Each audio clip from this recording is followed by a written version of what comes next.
Assalamualaikum warahmatullahi wabarakatuh. Salam sejahtera untuk kita semua. Saudara-saudara sekalian, hari ini KPU telah mengeluarkan pengumuman resmi yang hasilnya dalam versi KPU telah kita dengar bersama. Tapi dalam sebuah pemilihan, proses itu tidak kalah penting daripada hasilnya. Proses pemilihan itu penting untuk dipastikan terbuka, adil, jujur, bebas dari berbagai macam tekanan. Untuk apa? Untuk menjamin bahwa semua suara yang memenuhi syarat akan didengar dan akan dihormati. Proses pemilihan ini penting untuk dijaga agar memastikan legitimasi, kepercayaan, dan inklusivitas dalam hasilnya. Tanpa proses yang kredibel, legitimasi calon yang terpilih atau legitimasi keputusan bisa menyebabkan keraguan. Maka menjaga integritas pemilihan adalah fundamental untuk kelangsungan demokrasi dan untuk terpenuhinya aspirasi masyarakat secara keseluruhan. Atas dasar itu, izinkan kami menyampaikan pernyataan untuk mendakapi proses pemilu yang sejak awal hingga saat ini. Saudara-saudara sekalian, sepanjang perjalanan Pilpres kali ini, sejak awal kita semua telah melihat dan menemukan begitu banyak ketidaknormalan, kekurangan, dan pembiaran terhadap proses yang tidak wajar, yang tidak pernah terjadi sebelumnya dalam sejarah bangsa ini. Sudah menjadi rahasia umum, berbagai kekurangan ini telah kita temui sejak jauh sebelum pencoblosan. Mulai dari rekayasa regulasi sampai ke intervensi alat negara. Dan semua ini telah menjadi catatan media serta jadi catatan publik. Mas Anies dan saya maju pencalonan sebagai capres dan cawapres ini untuk membawa misi perubahan, menghadirkan keadilan dan kemakmuran bagi semua, menegakkan kembali demokrasi dan menunaikan janji-janji reformasi. Dan berdasarkan catatan dari KPU tadi, ada puluhan juta orang yang menitipkan suara kepada kami berdua. Maka demi memperjuangkan suara mereka yang percaya pada perubahan dan tetap teguh hingga akhir, kami memutuskan meminta tim hukum Timnas Amin untuk maju ke Mahkamah Konstitusi dan menyampaikan kepada majelis hakim serta publik luas tentang berbagai kekurangan dan penyimpangan yang telah terjadi selama proses Pilpres kali ini. Terlalu banyak temuan-temuan tentang proses demokrasi yang tidak berintegritas ini yang telah dikumpulkan oleh tim hukum Timnas Amin. Semua ini nanti akan disampaikan oleh tim hukum kepada Mahkamah Konstitusi. Kami mempercayakan sepenuhnya proses ini kepada tim hukum yang dipimpin oleh Saudara Ari Yusuf Amir. Dan tentu dikawal dan didukung sepenuhnya oleh tim Amin di bawah kepemimpinan Kapten Muhammad Saugi. Kami menyerukan kepada seluruh relawan dan pendukung, mari kita dukung sepenuhnya tim hukum berjuang di jalan konstitusional yang telah tersedia secara sah. Dan kita semua akan terus menjaga etika demokrasi, menjaga suasana kedamaian dan persatuan.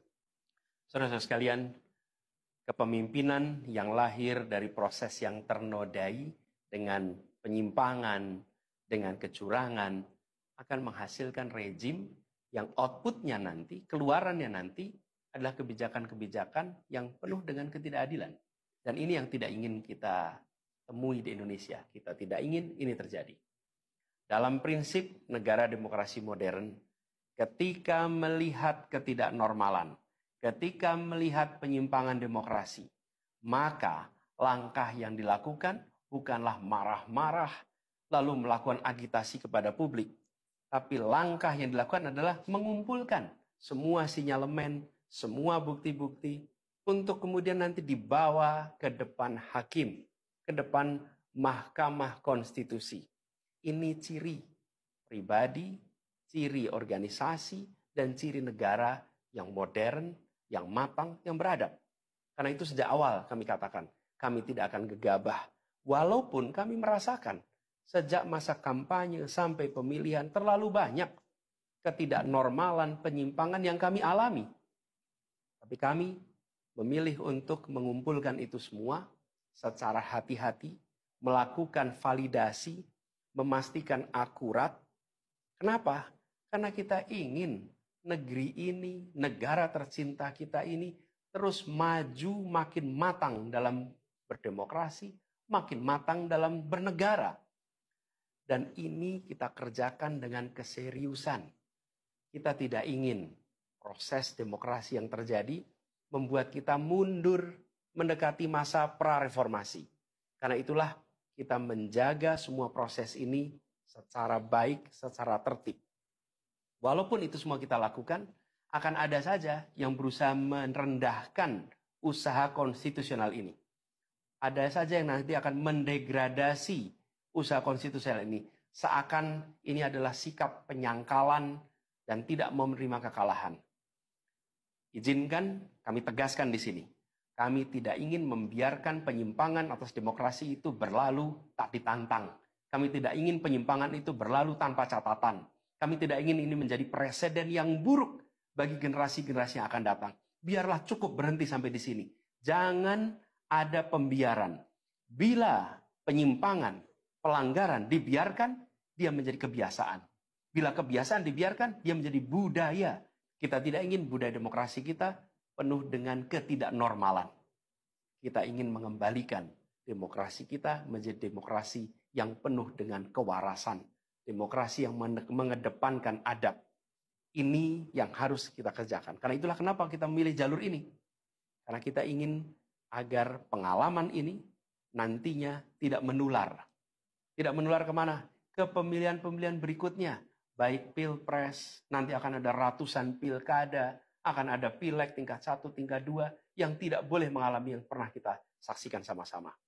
Walaupun kami sadar, kita ini dalam situasi yang tidak normal. Banyak yang menyampaikan kepada kami, bahwa kemungkinan untuk bisa mendapatkan keadilan itu, kemungkinannya amat kecil. Berbagai pihak mengatakan, ini lembaga-lembaga negara yang terkait penyelenggaraan pemilu, terkait penyelenggaraan sengketa, telah terkooptasi oleh oknum-oknum yang sudah terbukti melanggar etik. Bahkan ada yang ketuanya sudah melanggar kode etik berkali-kali, sudah diberikan sanksi berkali-kali, tapi tetap saja dibiarkan menjalankan perannya. Padahal perannya memiliki dampak pada kehidupan seluruh bangsa Indonesia dan perjalanan ke depan negara kita.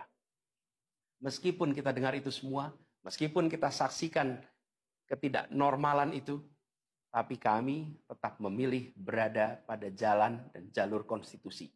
Kami berharap pertolongan Allah Subhanahu wa taala, pertolongan Tuhan yang Maha Kuasa.